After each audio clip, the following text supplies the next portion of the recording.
awakened. Introducing Yarbo Lawn Mower Pro. Maintain up to 6 acres. Designed for large and complex yards.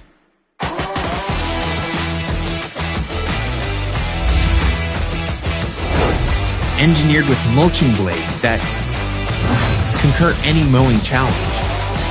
Tackles wet grass, tall grass, and tough terrain effortlessly. Driven by dual 300-watt cutting motors. More power, more innovation. Lawn care reinvented. This is Yarbo Lawn Mower Pro.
The beast has awakened.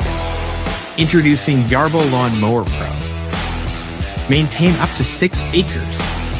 Designed for large and complex yards.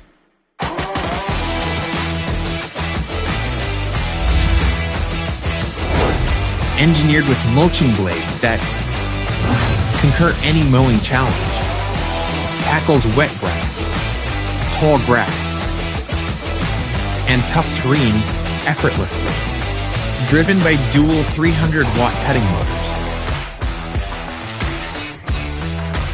More power, more innovation. Lawn care reinvented. This is Yarbo Lawn Mower Pro.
The beast has awakened.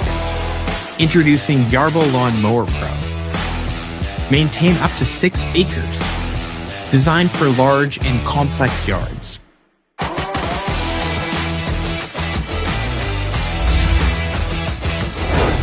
Engineered with mulching blades that conquer any mowing challenge. Tackles wet grass, tall grass, and tough terrain effortlessly. Driven by dual 300-watt cutting motors. More power, more innovation. Lawn care reinvented. This is Yarbo Lawn Mower Pro.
There's no audio still.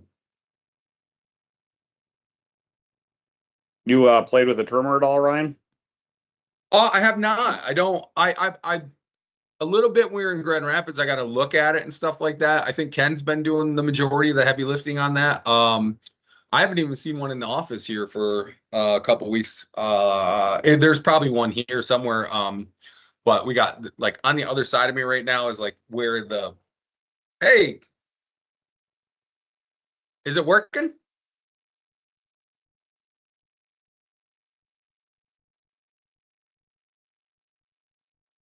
I'm coming to see if it's Alrighty.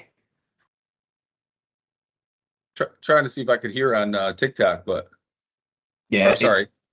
It should be live across everything. Yep, I heard it. I heard us. Awesome. Should we start from the beginning? Yeah.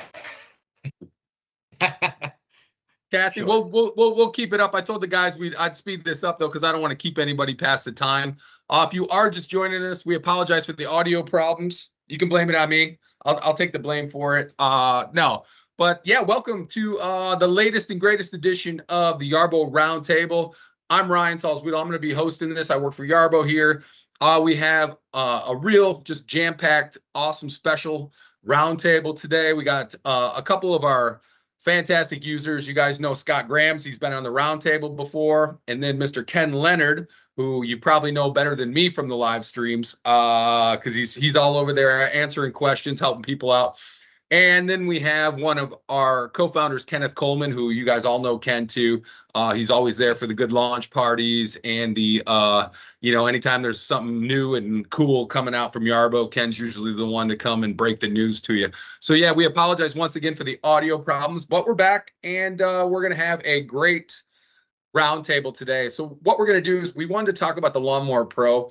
You guys have seen me using it for the last few weeks. I've really put it through the test.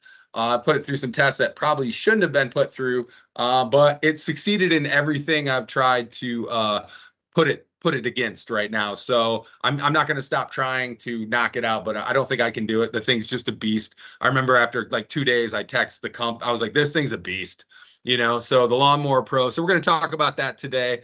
And let's go around real quick because I don't think you guys heard it the first time, but go ahead, Scott. Just give yourself a brief introduction. Let everyone know who you are and where you live and what you're cutting. So I live up in just north of the Twin Cities in Minnesota. So I've been playing with a couple of different units and really excited to get my hands on a Pro for the first time. But I've got a pretty thick mix of grass, so I'm looking to see how well it'll do in the dents and what it's going to do for me in the fall with the leaves. Okay, Mr. Leonard.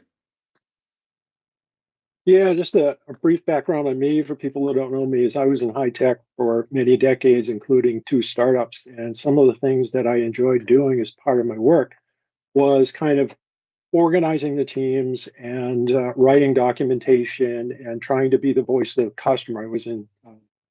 I was in software QA.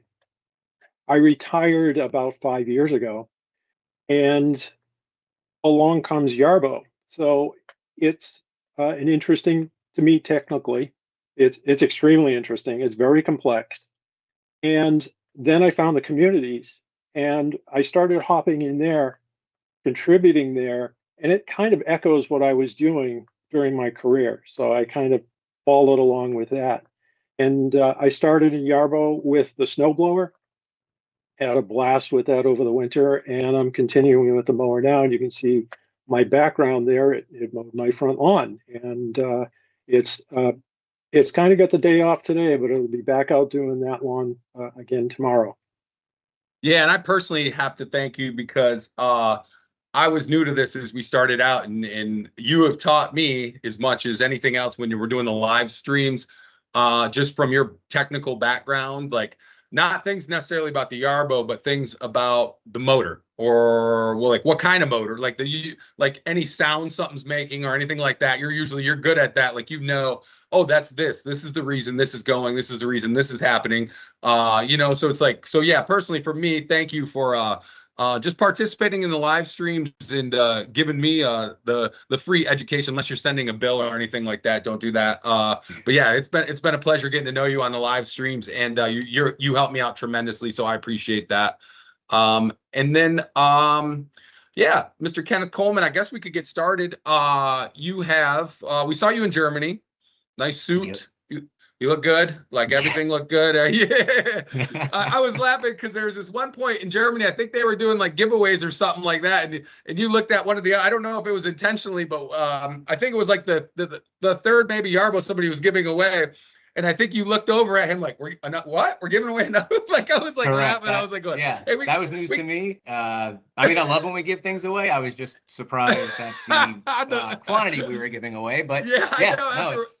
That was funny. I saw that. I was like going, oh man, I just saw that. That was great. So I wanted to say that was a great just like moment that's going to live rent free in my head for the rest of my life. But yeah, I know I know you're working on the trimmer. We're all talking about that, but today we want to kind of focus on the Lawnmower Pro. So why don't you just tell us, I've tried to explain the last couple of weeks, but maybe tell us, first of all, the why. Why did Yarbo feel like, hey, this is what needs to be, like the market needs this? And then like what are some of the biggest improvement for the Lawnmower Pro? Sure. So the Lawnmower Pro really actually came about, oddly enough, from kind of a niche place. So in New Zealand and Australia, they have this grass. I hope I don't butcher the name, but it's kaiku, and it grows at a rate in its peak season of like I think it's a half an inch in like 12 hours, basically overnight. And autonomous lawnmowers that use razor blades just cannot keep up with it. And it has to be cut very short. So I never even heard of a grass like that. But when we started to get into that market, and because it has to be cut so low, we really needed a more powerful solution for that. Along with that, people were coming to us saying that, they because Yarbo can be used across like a 6 acre, right, type area. If you don't have a lot of obstacles and things like that, kind of in I guess you could say a perfect world setting. Not all of that lawn is typically manicured. So you might have manicured sections that are in very good shape, but if you live on, say, like a ranch, maybe around your house is very well manicured lawn, but as you get away further and further from the common places that you use, you probably have like, wild grasses, weeds, things like that razor blades are going to have a tough time with. There's other reasons. So if you're in areas where it's constant wet grass, so like Washington's one of them, they have a wet season and it's just constant wet grass and you don't really get a chance to have a break and not mow the lawn. Otherwise it'll get out of control. So it was built for places like that. That particular mower, you can also put a spacer on. So you can go down to 0.08 inches. You'll lose the top end with the spacer, so you won't get the 4 inches. I think you get about 3.5 or 3.6, something like that. But that mower can actually run razor blades and it can run straight blades. And the reason that was done is if you do have that specific kind of grass, sometimes users don't want the straight blades because they are just not comfortable with an autonomous lawnmower running around with straight blades, right? It's very new to them. Scott, obviously you've had a ton of lawnmowers. You kind of know their limits, let's say, right? So you might be comfortable running, that on a Yarbo, but someone that purchase a Yarbo for the first time or an autonomous lawnmower for the first time and it happens to be a Yarbo might not be comfortable with that, right? There's also commercial applications where, say at a school, they're probably not going to use the straight blades. They probably just would rather use the razor blades. So you have the luxury of switching in between that on the same unit. And that's the other use case, right? Commercially, solar farms, sides of highways, where you don't necessarily care about the cut quality. You want to cut a lot less often. But when you cut, you're cutting much higher grass off, right? And you don't care if you leave some dead grass on the ground because you're comfortable taking, a foot of grass off at the time because you need to keep, say, the side of the median, down, or that solar farm, you just care about keeping the vegetation down. So that's really where the motivation came from. And then Scott had just mentioned this before, but a lot of people, use the blower to take care of leaves. They maybe use a leaf sweeper, maybe they use a leaf vacuum, but some people like to mulch the leaves. And so the Pro, has the power to mulch the leaves. Yeah, we were talking about that when we had a little audio. That's kind of where, like, I know Scott and Ken both kind of talked about that with the mulching aspect of the leaves, because you can see both of their backyards are covered with trees. So that was like, that's a big plus for them, is to mulch, because anybody who's had to bag, or you do the leaf blowing, and then like, I know where I live, like the village will come, but you still have to get all the leaves out to the street, for them to come sweep them up and everything like that. But about the Pro, so I've been using it, put it into the test, so I can kind of attest to this. But Ken, maybe you can talk about it too. What are like some of the most notable like differences, do you think, of the feel of the Pro, or is it going to be a pretty similar experience to the M1? Do you think the Pro and the M1 are going to feel like the similar Yarbo experience? So from an outside looking product, if you're just looking at both the modules, there's very little difference, right? From an outward perspective. Internally, they are, I would say, significantly different. Again, if you flip the decks over, you'll notice a slightly kind of revised inner deck and inner guards to allow for those bigger straight blades. But internally from there, it gets very different. The motors are, double the power of the M1. We needed that for the to handle the straight blades, right? To be able to mulch things, to be able to, chop up small sticks, that type of stuff. Also, we had to do a ton of work reinforcing the structure. So if those, straight blades are spinning and they hit something, it sends a pretty good shock wave through the internal structure. So that needed a lot of beefing up there.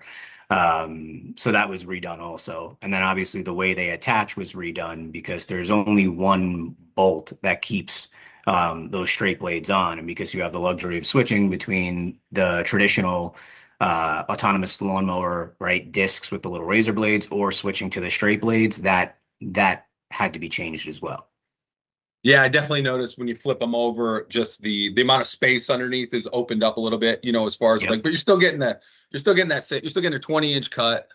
The height difference is not that much, as far as, 4 to 1.2 to 4 to 0.8 inches is not that much. But sorry. Yeah. No, exactly. And 0.8 inches is really for, really, really low lawn. So like Bermuda or, golf course type applications, they even go a little bit shorter in some cases, but for sure. Yeah, I know. I saw some people comment that live down in Florida, and they were like, they got the grass, but with the weeds, it's a little tougher grass than what we deal with up here in the Northeast and the Midwest. Most of our grass is pretty looking like Scott's. I'd like to say my lawn looks like Scott's in the back. That's what I like to say. But and then one last, it does look good on some days. I'm like, man, that really looks good. And I cut up on the hill here yesterday, and I was impressed with the lines and the cut, and like I was like going, I really want to snap a picture, send it to my old man, be like, look what I did, Dad, look what I did. But yeah, and then how is last question, we got a lot of new things coming out, and it seems like bam, bam, bam, bam, bam. I mean, it's always, the innovation is like, how are we balancing that cutting edge innovation with reliability and the ease of use for homeowners? I mean, how are we balancing that? Because it's a lot on the agenda, but as a growing company, we're doing what people are kind of asking us to do right now. Yeah. So, I mean, honestly, the PPP group is a very large part of that. So whether it's software updates or hardware updates, new things like the trimmer, that all gets pushed out through the PPP group. We actually had a meeting last night to kind of go over things, what works, what could be improved, that type of thing. Because it's one thing to obviously design it and test it on a few yards, but when it gets out into the real world, across 50, 80 different yards, something like that, you're going to get pushed into all kinds of edge case uses, right? And on the technology side, we're moving as fast as we feel we can reliably move, right? Yeah. So, a lot of robots now are moving towards LiDAR, but with Yarbo keeping, kind of it's one of the unique features of it is just the sheer capacity of the area it could cover. LiDAR just isn't mature to that point now. You're kind of limited at about 0.75 acres. And even that is really like split up into 100 meter by 100 meter areas. So it's not a true 0.75 acres. There's a lot of like hidden limitations that you don't see. But as the technology progresses and it matures, we absolutely want to, take advantage of all that, just through incremental upgrades to the core as we go. But it just takes a lot of planning, a lot of testing, and a lot of revisions. So, Yeah.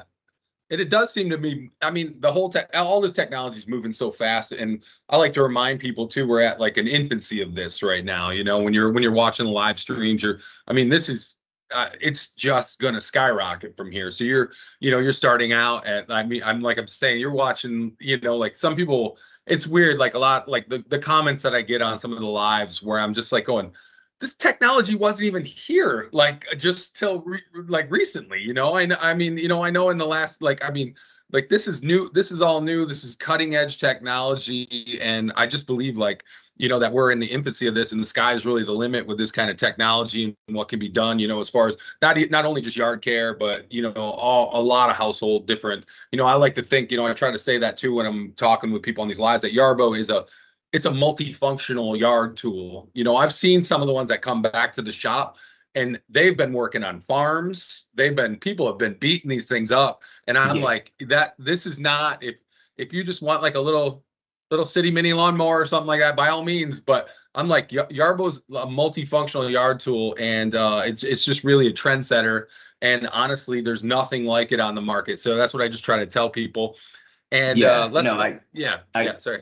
I totally agree with that. The other, I think, important thing to kind of realize is that with Yarbo, it does propose unique challenges because, like, it happens to be the world's first autonomous snowblower. That snowblower came a long, long way, mostly in software and mostly due to the community, because they were the ones that told us, hey, we have a driveway algorithm, great, but we can only throw the snow left and right. We want to define more areas, right? We need control of the auger height in each area. Now we want to do sidewalks, right? So we need a completely different algorithm for sidewalks. We need to control the auger height, the snow direction, and all those areas, right? Same thing with pathways. We needed that customization. So at the beginning of the winter, we didn't have that type of granularity. But it really became a much more refined product towards the end of the winter. And we'll go through the same exercise, refining it this winter through software updates. The lawnmower, same thing. Scott, you tested one of the beta version that we never even shipped. And so all the issues and challenges we had. And we still have challenges, right? So one of the big things I'm looking forward to is Dead Reckoning, right? An algorithm that allows you to work really accurately under trees. That's the first generation that we're getting to release very soon. And then the other one is the second generation of that. And this is just through software, right? To allow visual inertial odometry on top of Dead Reckoning. So we can do things like dock and not need a strong GPS signal, right? So if you want to dock it, set up your docking station under a deck or a place that you don't have GPS, we'll be able to do that. But all of that really comes from the community feedback. And then obviously the resources that we've grown a lot, but it's still a tall order because the engineers have to become experts in snowblower algorithm design, right? Hardware, same thing for the lawnmower, same thing for the trimmer, same thing for the blower, right? So those are unique challenges that if we were only concentrating on just mowing the lawn, it's a much kind of simpler scenario. Yeah, it's a little different when you have a machine that runs from -13 to 113 degrees. That's like you're not just running a snowblower, you're not just running a lawnmower. But let's go over to Mr. Leonard, Ken, my good friend there. I'll let him unmute himself real quick. There you go. Just a couple quick questions for you. You said you came from a technical background. So how easy was it for you to set up your Yarbo the first couple times, and do you have any tips for users out there? Oh, I think the the biggest tip that I give to users is be patient with the machine and be patient with yourself. This is a complex machine for consumers, but it's worth it in the end because it's got everything. I was evaluating a number of different products before purchasing the Yarbo. The thing that stood out to me about the Yarbo is it does multiple things. and around my property, I want to have something that's going to pull a cart full of logs. I desperately wanted the snowblower, and the mower is a huge bonus. So from a technical background, it's got the RTK, very interesting. There's vision in there as well, all kinds of different things. And as far as setting it up and getting it going, the Yarbo documentation will walk you through it. The app walks you through it. I haven't done an installation since what I call the dark days, which literally it was because it was December. And at the time, there were a little bit of there were some issues with a particular firmware update that Yarbo had, but their support team hopped right on it and enabled us to get going with our machines. And shortly after that, I'd like to say I was snowblowing, but January was kind of without snow around here. Yeah. So I got the mower and I started mowing grass that wasn't growing. But I gained experience through that. And from there, I learned how to think about my property in terms of a map, how I wanted to get it taken care of as far as snow blowing. And then from there, I learned little tricks and things to do more things that I wanted it to do, and it would. If there were issues with it, how could I get around those issues? And I found some great solutions for that. And I've been able to share those on the community as well. Hopefully, it's been able to benefit the other people.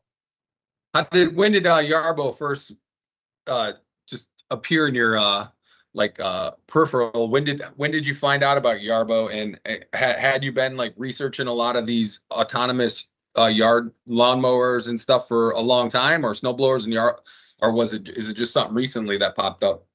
No, this was back over a year ago that you started seeing competitive products, the little things that go around the yard. Some of them are very small, 9-inch.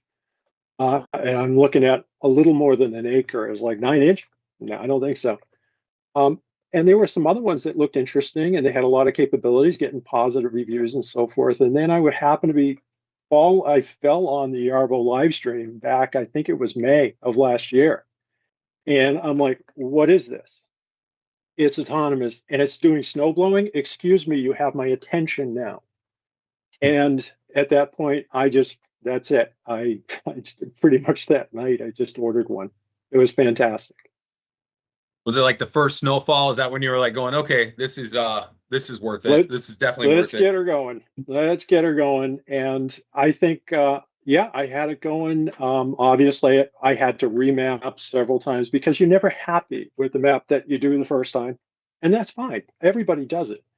And then it would go out there at 2 in the morning, and then I would go out with it at 2 o'clock in the morning and see what it was doing. And what I found, and one of the most interesting things about the product that you wouldn't even think of is, at least for me, Yarbo became my little partner out there taking care of snow, because I'd go out there and I'd shovel things away from the car, and I'd bring the snow off the car right into the path of the Yarbo. And that would be my contribution. The Yarbo took it and did whatever with it and made it go away. I would go and shovel some stairs and some decks, and then I'd be inside, and the Yarbo would be out there finishing up. Fantastic. But in addition to that, I was able to snow blow my property with it, creating double wide pathways for my log carts and clearing out in front of a shed and doing all the paths that I would normally do with the Ariens Compact 24 that I typically use. And it's great to be able to have something do that autonomously and then be able to use those paths to go get firewood or go where you need to go on your property. So when I say that Yarbo is more of a multi-tool than just a lawnmower or just a snowblower, I mean it. I wouldn't have purchased the product if it did only one thing, because there's plenty of things that do just one thing, and they're probably good at it. But I get everything I need out of the Yarbo. That's awesome. Yeah, this is a good time to remind everybody, if you want to pick the brains of Scott or Ken, and you want to ask them any questions, we're going to do a Q&A at the end. So get your questions in right now. We'll go over them towards the end, and get them in though, because it's probably going to be first come, first serve, because they're all listed like this. So we're going to go and answer them. If you have any questions about the Lawnmower Pro, anything like that, just let us know. We'll all answer some questions. We're going to be here for you. And let me talk to Scott real quick, since I was going to ask him about his lawn, but I see the picture behind him, and why don't you tell us, Scott? You've really got to kind of touch and feel just about everything Yarbo has brought to the table, except a couple of the newer things maybe that. What have been some of your highlights, with Yarbo and with your yard in general? How has that evolved over time with Yarbo? Yeah, Ken's definitely a hard guy to follow on this. I mean, it's, as I say, I did just listening to him there. I mean, he hit a lot of the nails on the head. I mean, Yarbo is literally your little friend in the yard. I mean, it's not a coincidence. All mine are named. They've, in my head, they've got personalities they probably don't have.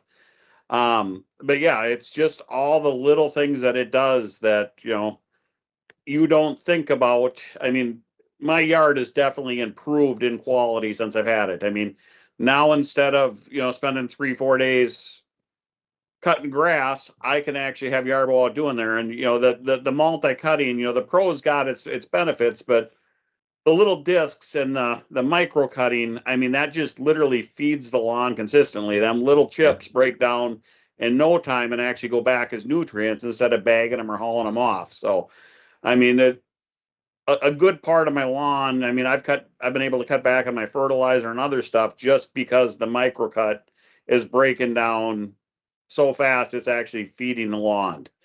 But yeah, I mean, as I say, as Ken mentioned, I mean, the number one thing to stress to any of your users, and I mean, I think this is important, is be patient with your setup and do not try to make your first setup perfect. I mean, he hit the nail on the head. I mean, you could have it absolutely mapped perfectly, but you're going to think, I don't know if I've got this handling this work area the correct way. I mean, and you redesign it from what you've learned on doing it. So it's, I mean, he hit the nail on the head on a lot of, he put into words better than what I could, a lot of the stuff I've been thinking. I mean, there's a learning curve to it, and Yarbo is truly multi-use. I mean, that's what makes it unique, and that's, along with him, that's what I love about it. I mean, my mornings have changed so much. I actually own a tow company for a living, and my fiance has got a job. She works from home. I mean, my normal workup routine in the winter used to be wake up in the morning and get dressed, go outside and clear the snow so her clients can get to her, then come back in and then shower and then get redressed to go to work and do my job. I mean, the fact that now I wake up in the morning and hit the start button, and before I get out of the shower, all them yards are done. I've evolved to, I'm having so much fun with it. It doesn't just do my 2 driveways. I've got it doing 3 of my neighbors. The fact that it's doing all that without my intervention, I walk out the door, I can go to work. I mean, that is this Yarbo is worth every dollar to me moment. I mean, I don't have to go and deal with it in the cold. Sounds like we're going to have our first Yarbo bringing a ring down the aisle here shortly with the engagement there, Scott. But yeah, no, congrats on that. But so that'd be great though. If you do have the Yarbo bring the ring down the aisle or something like that, little ring box on top, you got to let us know that.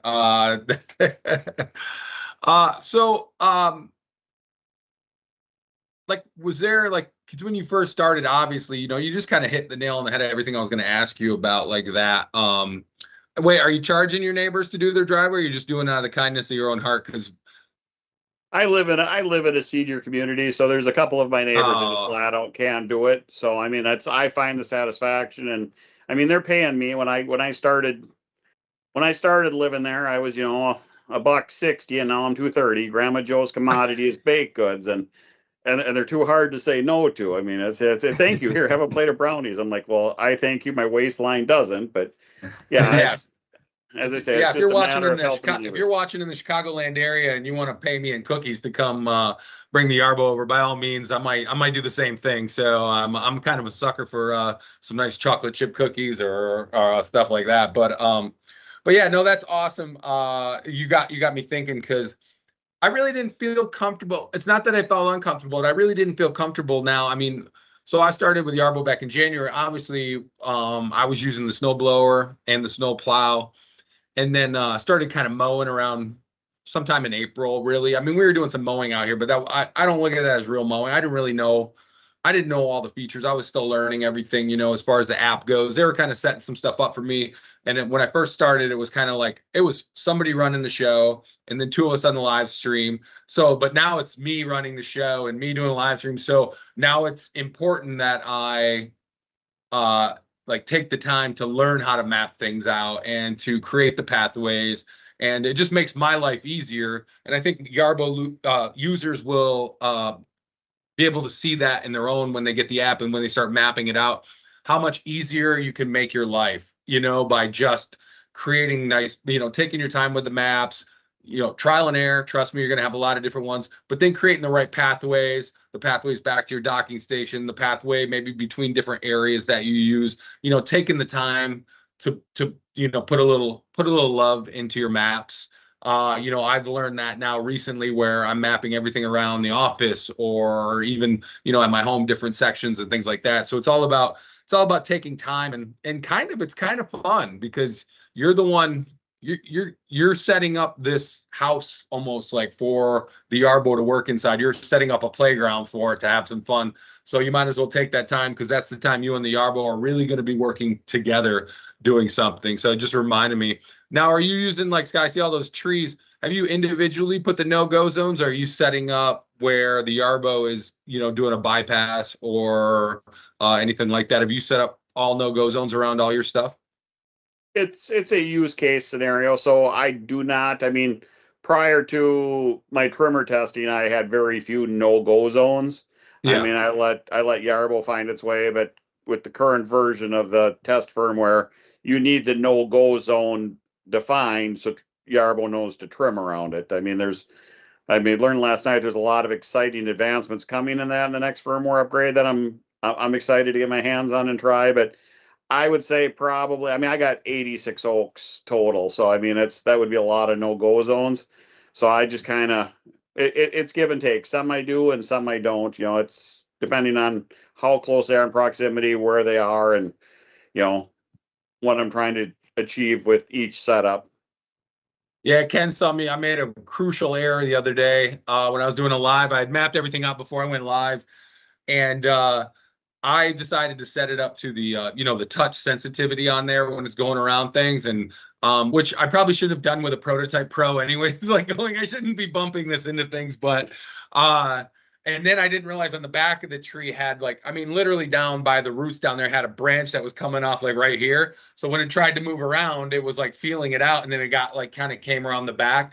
And I'm like, lesson learned, that's the kind of things. But I know a lot of people, and then the other day when I was unloading it, I broke an antenna. I was and that's my fault, that's a lot of it's my fault. I should have been smarter. Little common things we can all talk about. If you are moving it somewhere, you're lifting it, doing stuff, take 2 seconds and take the RTK antennas off, take the Wi-Fi Halo antennas off. If you're moving something, just keep those nice and safe because those are, the obviously key communication tools. And when you break those, you're out of business for a minute, until you can get replacements from Yarbo. So yeah, we're going to kind of move on. I know are we a little late? No, we're kind of right. We're a little late on this, but it doesn't matter. We're doing a live and we're having fun. So the schedule, whatever. But yeah, if you have any comments, any questions, anything like that, let me see if we got some things flowing in. Oh yeah, we got a ton of questions coming in. So we might have to hit those a little bit earlier to get the questions. I want to, definitely talk about that. And then obviously, if you guys have any questions about the Pro and my experience with the Lawn Mower Pro, I'd love to answer any of your questions as well. I try to answer them during the live streams. You can usually catch us here about 1 o'clock. We might move them next week though, because it's going to be hot. And Kathy was like, we'll get you out in the morning early. So I was like, thank you, Kathy. Thank you. So yeah, so let's go to the roundtable chat. We can all kind of discuss this. These are some questions that were put in here. And anyone can go ahead and answer. And I think, Scott, we talked about this while we were muted a little bit. And how do you view the upgrades from the original Yarbo, which you love and we all love, and the cut's amazing, to the upcoming Yarbo Pro? What are you most excited about? And I think I know the answer to this, but what are you most excited about with the Pro versus your M1 module that you're using currently? I mean, I went back and forth. I mean, when they first announced the Pro, everybody was on, I want to get rid of the old technology. I mean, there's plenty advantages to the current M1 over the Pro. I mean, it's the ease and use of replacing blades. I mean, you get into the Pro, we're back to sharpening. That adds more user time, more user maintenance. I mean, but the Pro is going to have its advantages. I mean, the number one fallback is, as I say, the metal blades are maintenance. But the mulching, you're going to get mulching capabilities there that you can't get with the razor blades. So it's give and take. I mean, I keep looking at these posts, and the Pro is not right for everybody, but there's use case scenarios like Ken said that there's people that really need it. I got one of my people that visited my house. She's got a bunch of willow trees, so the willow trees drop their branches. Oh, yeah. I mean, that's the current M1 struggles with that. I mean, she is the perfect use case scenario for the Pro, where I truly have had really good luck with the razor blades. I mean, they give me my micro cut. They're doing a good job. I mean, we go to the Pro, we're going to have 2 blades. Will that mulch as well as the current M1 micro cuts? I don't know that. So I mean, as I said, there's clearly advantages to both. I wouldn't never tell anybody, get the Pro for sure. I mean, there's use case scenarios for both that are extremely beneficial. Yeah, Ken, I was going to ask you that, and I'm sorry if by all means, I don't want to Ken Coleman. I wanted to know, we were discussing that earlier too, where the current 2-disc 5 blades, now those are interchangeable. You take those off when you need new blades. With the new Pro, would that be something that you order new blades for, or would that be something you take to your workshop or hardware store and sharpen those blades when they need to be sharpened, since they're the 2 blades? Yeah, so actually it's really either or. If you're comfortable sharpening them, you can sharpen them. If you'd rather buy a replacement set, you can buy a replacement set. Either way. Cool.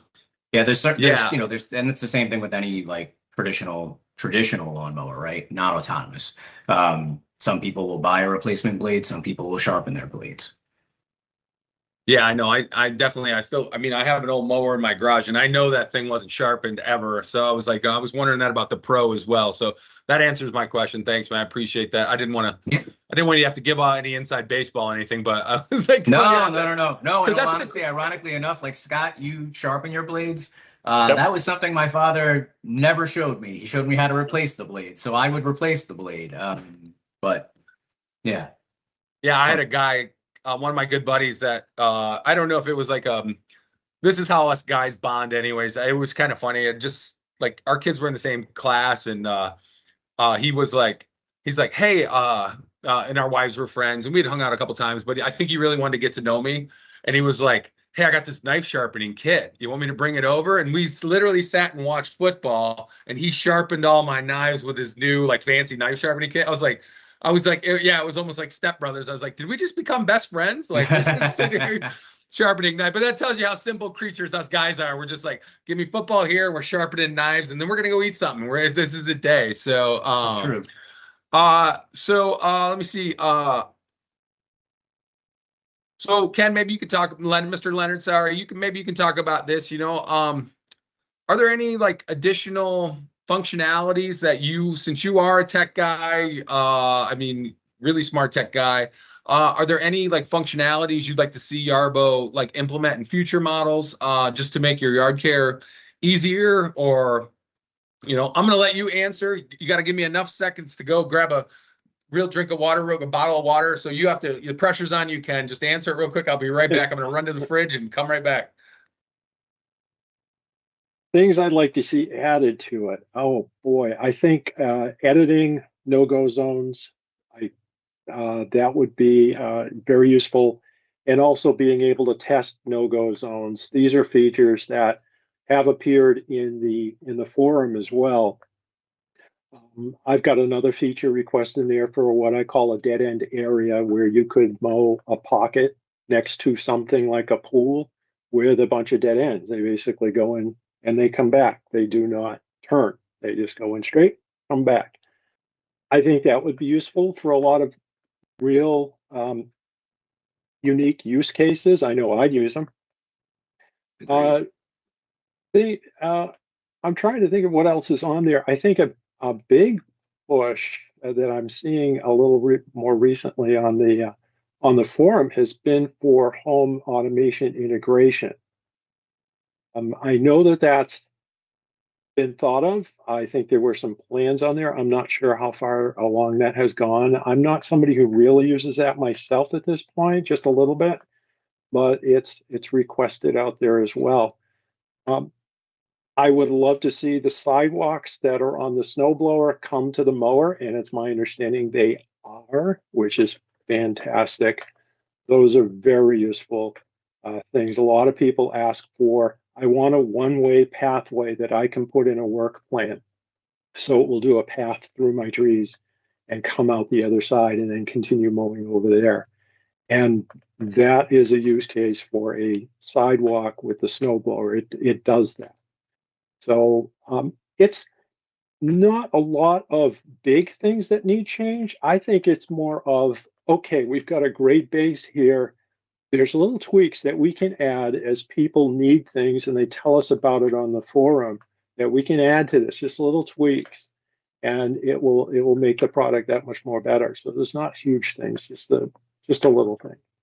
No, you're right. And it's a lot of refinement, right? So a lot of refinement. And that comes from the community, right? You've had a lot of great suggestions over time, as has Scott. And all those little things is what ends up making a great product over time. Home automation is actually one that's interesting because I really want that.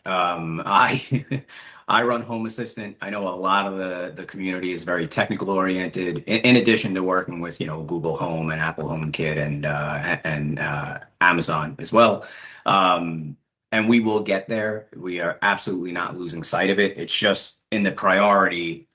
We really want to be able to not only work under weak GPS areas, but really shine, under working under weak GPS areas and being able to dock when we don't have GPS and all these kinds of just quality of life type things, right? That would make it that much easier to use Yarbo for the average person. That we want to get out there first before we get into kind of the nice to haves, I guess you could say.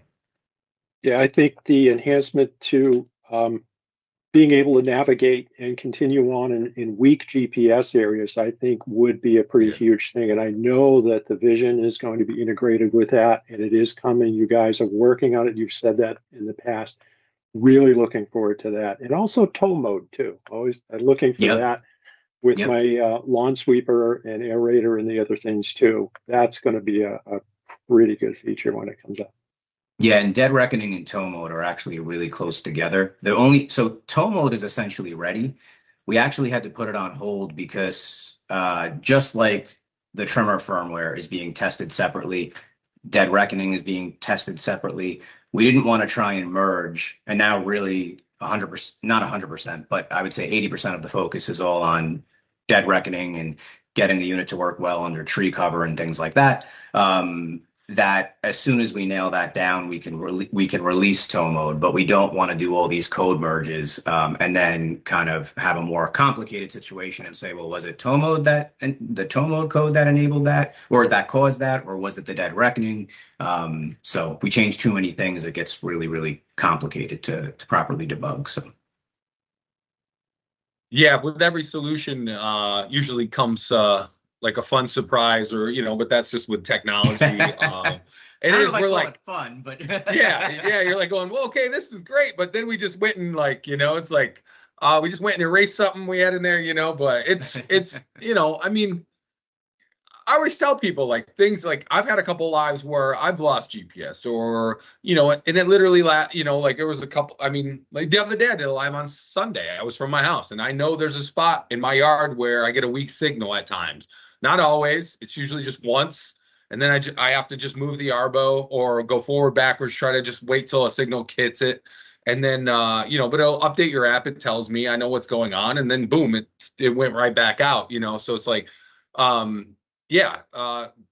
my regular lawnmower, there's been times I was out mowing and ran out of gas. And then I had to go get gas, something like things happen, or the other day with the trimmer, I had to restring it. And I was like, and it always is when you're in a hurry and then you're like, you run out and you just hear that, and you're like, oh man, because I'm like, and then you got to go sit down with the string and all that stuff like that. So it's never a dull moment out in the yard. But yeah, so I think we can move on to the Q&A, guys. I know we got a little bit of a late start, but we're catching up here pretty good. If anybody wants to hear anything or have anything answered, let me know. You can ask either Ken Coleman, who's one of our co-founders, or Scott, or Ken Leonard. Both of those gentlemen are experienced Yarbo users and can always answer questions. So let's go to the Q&A.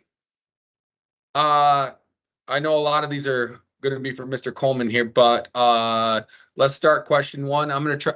I always wonder if I should proofread these first, just because I never know what I'm going to get thrown at me, and from some of our users on some of these streams. So, it said Yarbo loses its GPS signal when it gets near some trees. This is in their yard. Yarbo stops because it keeps losing GPS signal, and it forces me to manually mow in areas where trees are in my yard. Any update for this? Yeah, so actually that's what we were just touching upon. So basically we want to use more sensors in Yarbo. Yarbo is equipped with a lot of hardware, almost similar to how Teslas are, and they don't really make use of all their hardware right away, just because the software takes time, and it takes time to refine the algorithms. So we actually had previewed a version last night to the PPP group, our PPP group being our Product Pioneer Program group. And those are 80 users that, like Scott and Ken, that get to test out early firmware or early software versions and then help us refine it. So the biggest update the company actually is working on as far as software, there's bug fixes like for the battery overheating while charging that we're refining. That I think is actually getting pushed out within the next day or two. That's more of a bug fix thing. But the next major feature release is debt reckoning. And that team of 80 users will have that software this coming week, so next week, to start testing. And we need it tested in all different types of yards, and we will refine the algorithm further. But we are weeks away from releasing a software update that will really allow Yarbo to do a much, much better job and continue to not only work under trees, but you can map under trees. And then the second version of that will add something called visual odometry, where we are using the IMU, the rotation of the wheel motors, in addition to the cameras to really get that accuracy even better. Right now, it averages, Yarbo can go about 60 meters with a 1% deviation over that time. So that's really, really good. And that basically means that as you're driving Yarbo, the longer you drive it, right, the less accurate it's going to be, but you can go about 60 meters before you hit that 1% accuracy. But if you're driving under trees for, say, 10 meters or just say 30 feet, right? And now you come back out to a GPS point, Yarbo will recalibrate itself and you can run for another, 60 meters. And we might, with VO, with the second version of that software, we will get that much, much further as well. But that actually is a pretty long time to be driving with absolutely no GPS. Because usually what happens is you'll go under some trees, you'll lose GPS for maybe, tens of feet, 20 feet, 30 feet, 40 feet, and then you'll grab it again. And so now that so to speak, counter starts again, right, for another 60 meters. So it really opens up a lot of possibilities. I could tell Ken Leonard knew every word you said right there. I was like watching him. I was like, he knows exactly what you're talking about right here. I was like, I'm following this. I think I'm following this. But yeah, no, it's that sounds like a lot of just a lot of technical work that it's amazing so what gets put into very things. simplified version. Yarbo will work very well under trees. It will no longer stop if you're under trees for a prolonged period of time. That software starts being tested. It was tested internally. It will start being tested to a small public group next week, and depending on those results, we're either 2 or 3 weeks away from a launch. Yeah, and then the next question is not really. It's like when Yarbo temporarily loses GPS signal, can it fall back to following its memorized history of the area? That's what's happened with me on the rare occasion that I have lost a signal and I've had to move the unit. it's gone right back into its work program, like as soon Right. as the GPS signal. So that's not a huge deal. The other day I did, you know, when I was doing it too, I mean, it literally took like I don't know, like a minute, you know, where it just was like boom, boom, back, and then gone again. So, and then it finished the whole rest of the plan without any issues. So, it's Yeah. not as prevalent. It's not as prevalent as you think, you know, when you're out there. So, But I don't want people. I mean, I will say this. It's really important to us to push this software update out because when we say Yarbo can operate autonomously, um, you know, any intervention, right, Yeah. makes that message untrue, right? And Yep. so if you go under a tree and you're stuck under there and you don't know about it, and even if you do know about it, you don't get to it, you know, you can teleoperate Yarbo, you know, from anywhere in the world and drive it out from under that tree halfway across the world. But the simple fact is you shouldn't have to do that, right? And that's not the experience we strive for, right? Yep. So this whole software update is really centered around making it truly autonomous and taking that out of the equation. So it's no longer a challenge. Somebody said we need more official content on mapping. I'd be happy to help with that. We can do some. We can even do some live streams, talk about some mapping. I've been trying to map out a little bit during some live streams too, so you guys can kind of see me walk through the steps of exactly maybe how long it takes, or it's really a easy process to map out any area of your home. So yeah, then it's let me see. Since GPS satellites follow a predictable path, we often use online tools to schedule the best time to survey. The online tools consider obstructions such as buildings and trees. I guess it's not really a comment, but that's a question. But yeah, that's seems like a smart solution. Let me go. When does the Pro ship? Only Ken would know that. So the Pro ships in August. August. Okay. I'm going right down. I'm running through these questions, guys. So if there's anything, remember, can I use a bridge to connect Ethernet to my Wi-Fi? That I don't know what that like. Yeah, so you absolutely can. You can use a wireless access point. There actually is a little power over Ethernet bridge that I love. It is it literally is called a PoE, power over Ethernet Wi-Fi bridge. One of the models is if the person that's asking this wants to write this down, but it's an LG Innotech, Innotek PoE Wi-Fi bridge. It was actually made by a company called Vivint. Anyways, all it is it's a very small box about this big, has a little antenna off it.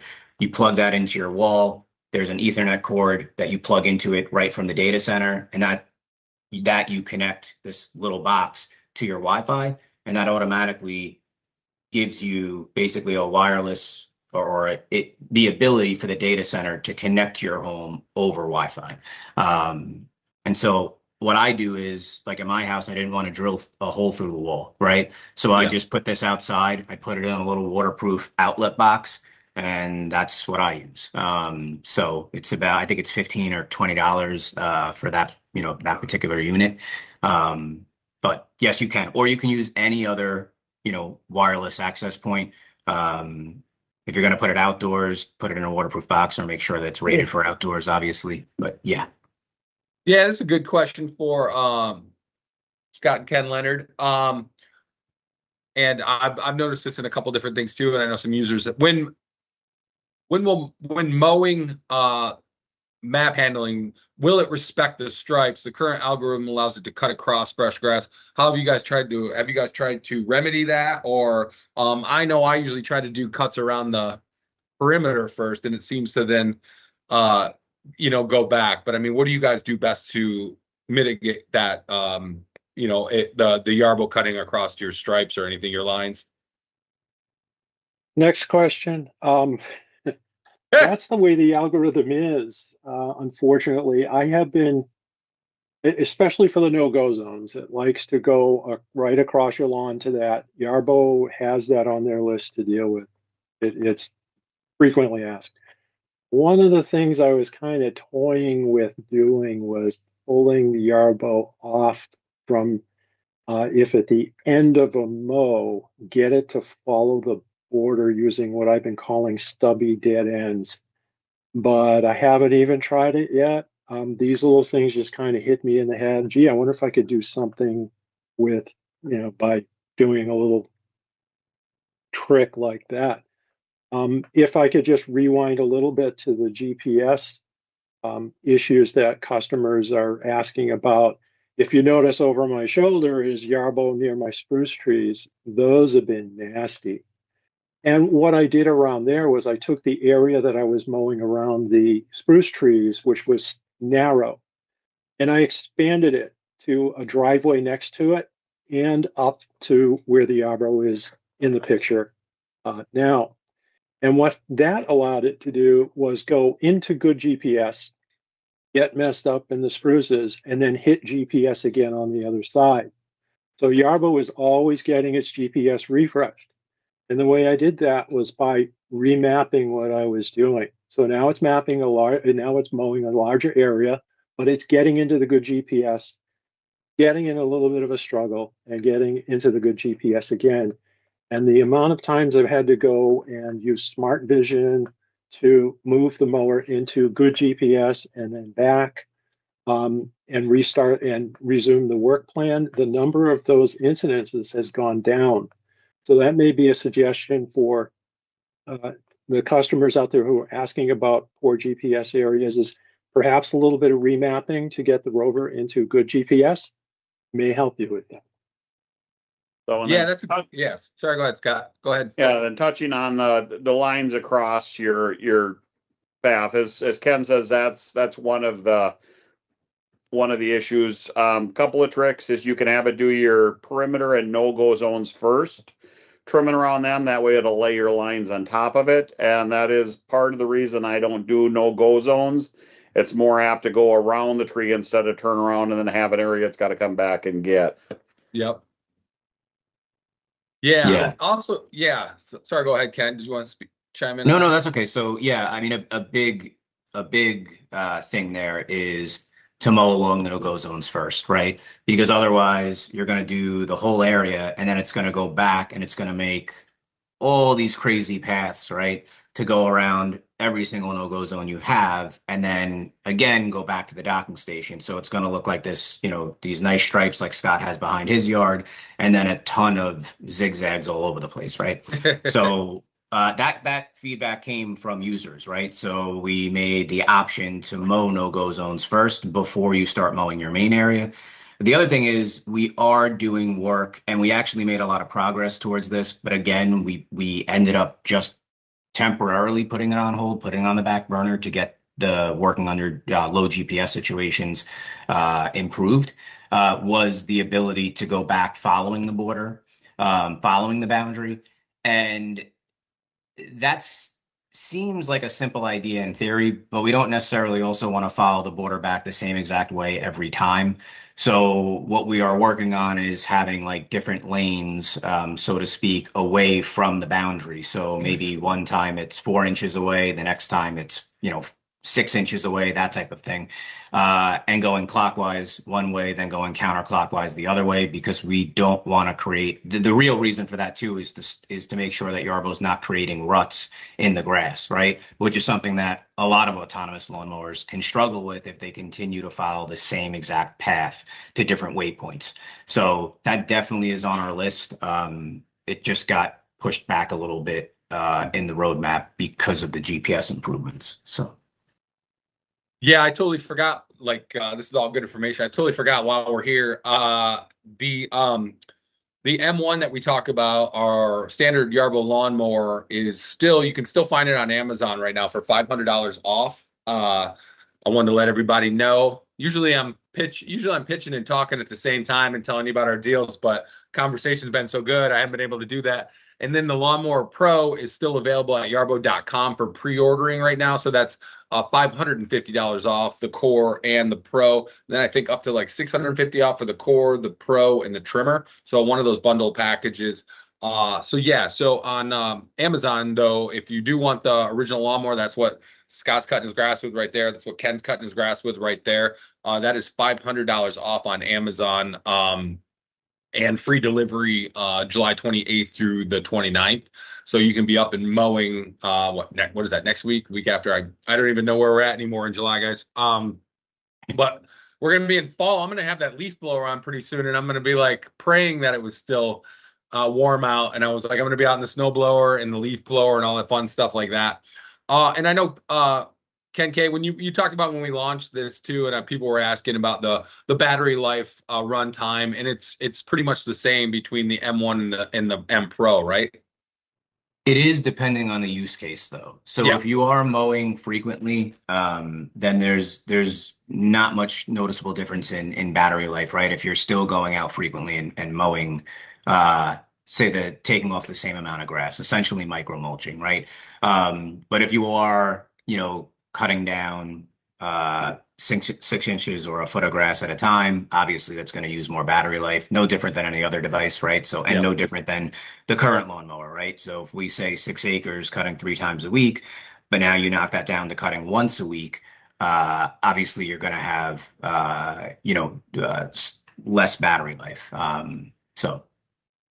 Yeah, are the casters the same on the Pro, or are they different? Is there any changes to the casters on the bottom of the Pro versus the original?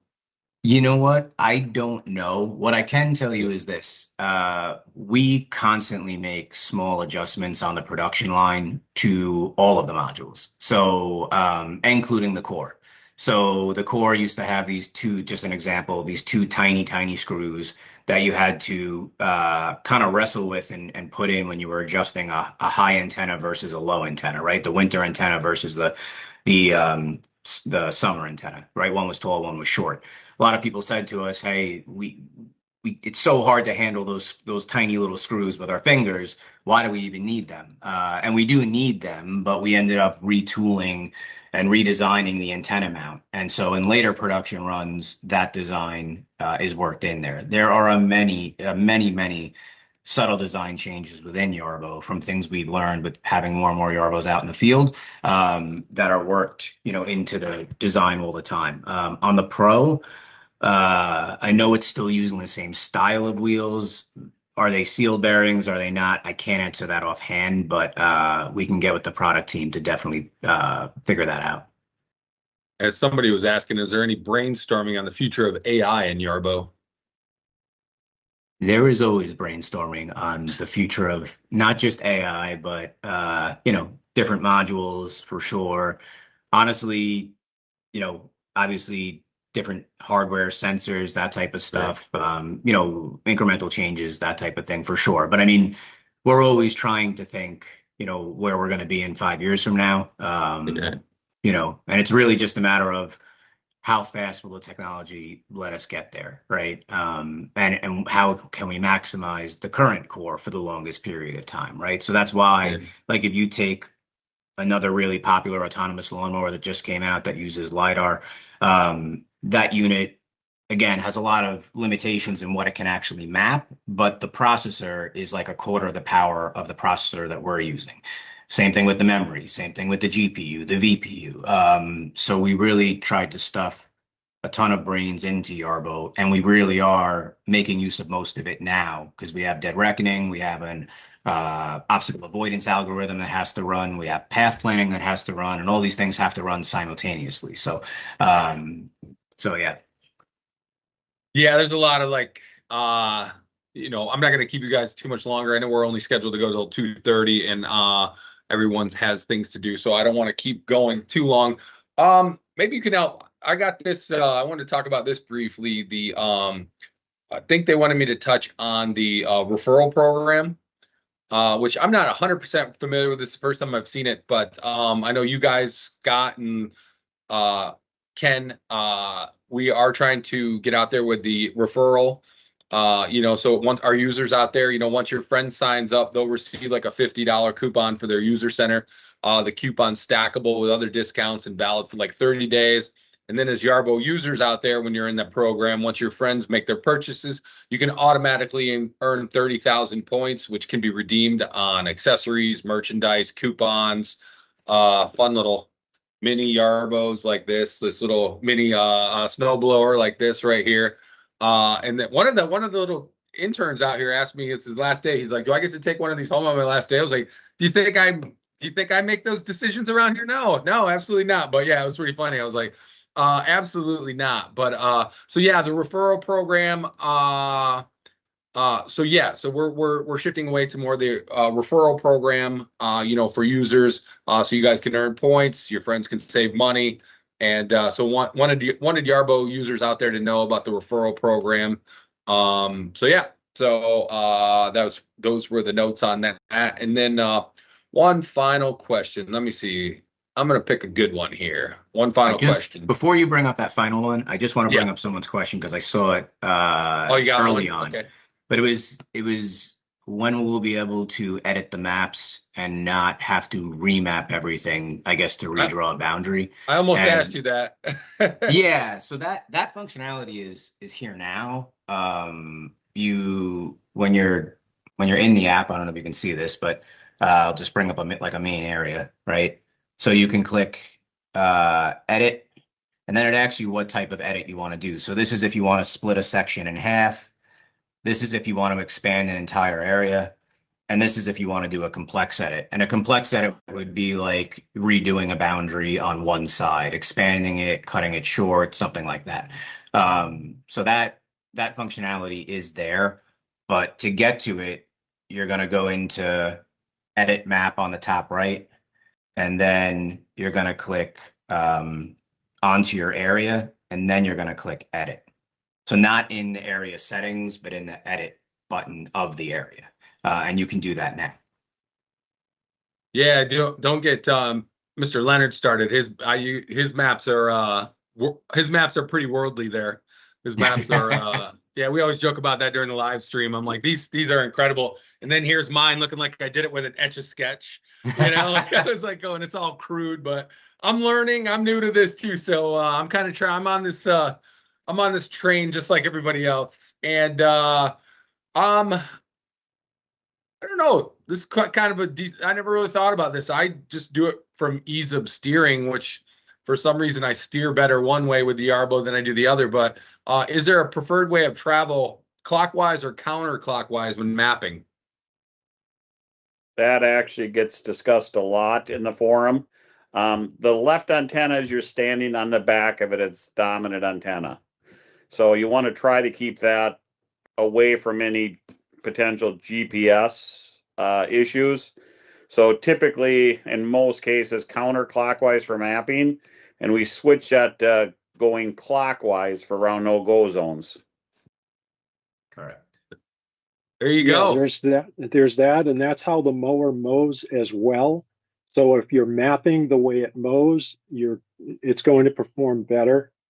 And the other tip about mapping is map with the module that you will be most often using in that area because of size, and also different mapping features show up differently based on the module that you attach to the core.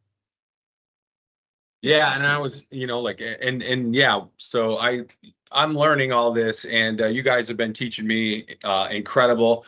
I want to let everyone know again real quick that the M1, our original lawnmower, is on sale on Amazon.com. I know it's not the Prime Day deal. That was awesome. If you ordered that, you got a steal for Prime Day deal because you got the M1 and the core for the price of the core. But right now it's still $500 off. So if you were looking to get in Yarbo and you want to start mowing here in the next week or two, that's going to be the great option. And then also our trimmer and our Lawnmower Pro. The Pro is on sale through July for pre-order pricing at yarbo.com.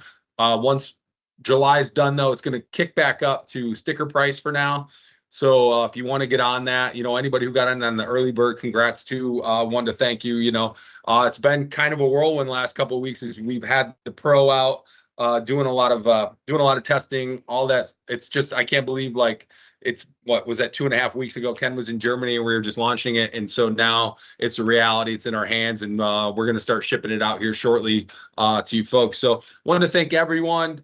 We apologize for any audio delays, but honestly, I think they were just trying to mute me at the start. They were like, Ryan talks too much, so we're gonna mute him. But yeah, no, it was awesome. And Ken and Scott, thank you so much.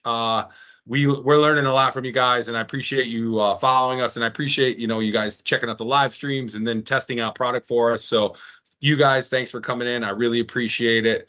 Any last words, guys? It's Friday. It is Friday. It is. Happy mowing. It is.